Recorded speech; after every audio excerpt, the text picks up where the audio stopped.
कहते एक दिन मैं जंगल में शिकार करने गया तो कुछ जानवर कम नजर आए। सुबह से लेकर मैं घूमने लगा, असर का वक्त हो गया, कोई शिकार न मिला। अब मेरे दिल के अंदर ये डर था कि अगर मगरिब मुझे यहीं हो गई तो मुझे कोई दरिंदा कोई जानवर परेशान करेगा। इसी परेशानी के आलम में मैं दाएं बाएं देख रहा था कि हरनी का एक बच्चा मुझे नजर आया। मैंने झट से वो हरनी का बच्चा ही उठा ली कि आज यही शिकार करूंगा। कहते मैंने उसे घोड़े के आगे रखा, अपने आगे गर्दन की जानिब, और मैंने घोड़े की लगामें इस तेजी से घुमाई कि सर पट घोड़ा दौड़ाया ताकि मगरिब से कबल मैं शहर में पहुंच जाऊं, ये जंगल का इलाका गुजर जाए। कहते हैं मैं बड़ी गर्मी थी, बड़ी प्यास लगी, पर पानी ना पिया ना घोड़े को पिलाया। सर पट दौड़ाया इस डर से कि कहीं ऐसा ना हो कि मैं जंगल में मुझे शाम हो जाए। कहते हैं जब मैं शहर से बाहर पहुंच गया तो मगरिब का वक्त भी शुरू हो गया। कहते हैं अभी मैं पहुंचा ही था, मैंने वहाँ घोड़े को रोका, खुद भी पानी पिया, जानवर को भी पिलाया। कहते हैं जरा मैंने आंख उठा के देखा तो जिस हरनी का मैं बच्चा लाया था वो भी दौड़ती हुई मेरे पीछे आ गई। कहते हैं वो पीछे मेरे खड़ी है, पता नहीं कहाँ से बेचारी दौड़ी। मेरा तो घोड़ा था और मैंने तो सांस भी नहीं लिया। 1.5 घंटा 2 घंटे मैं भगाता लाया इस जल्दी में के बाहर आना है। कहते पलट के देखा तो उसकी सांस फूली हुई हरनी और ललचाई नजरों से मुझे देख रही है। दिल के एक कोने से आवाज आई कि आज तो 2 शिकार हो गए। बच्चा तो पकड़ा ही, इसकी माँ को भी काबू करता हूँ ताकि डबल शिकार हाथ आएगा। कहते हैं फिर अंदर से मेरा दर्द बोला, अंदर से मेरा रहम बोला।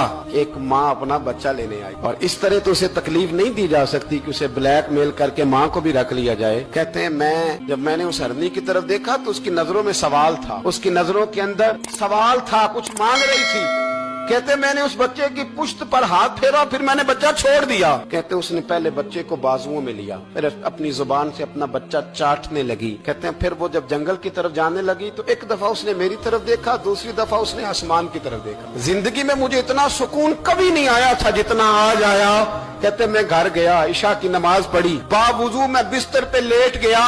लोगों मेरे नसीब देखो, मुझे मदीने वाले महबूब का दीदार नसीब हुआ। रसूल करीम अलैहिस्सलाम मेरी ख्वाब में आए, मैं रोने लगा। घर महक उठा, फूल खिलने लगे, खुशबुएं बिखरने लगी। कहते महबूब करीम तशरीफ लाए और क्या खूबसूरत जुमला है। महबूब फरमाने लगे ओ सुबकुतगीन, अगर तुझे बादशाह बना दिया जाए तो इंसानों के साथ भी इसी तरह रहम करेगा ना जिस तरह आज हरनी के साथ किया है। अगर तुझे बादशाह बनाया जाए तो रवैया यही रखेगा या बदल जाएगा। कहता मैं रो पड़ा। मैंने कहा यार सुल्ला, मैं तो गुलाम बनने के भी काबिल नहीं तो बादशाह कैसे बनूंगा। फरमाया तेरी आज की अदा बड़ी पसंद आई है, अर्श के मालिक ने तुझे बादशाह बनाने का फैसला कर लिया।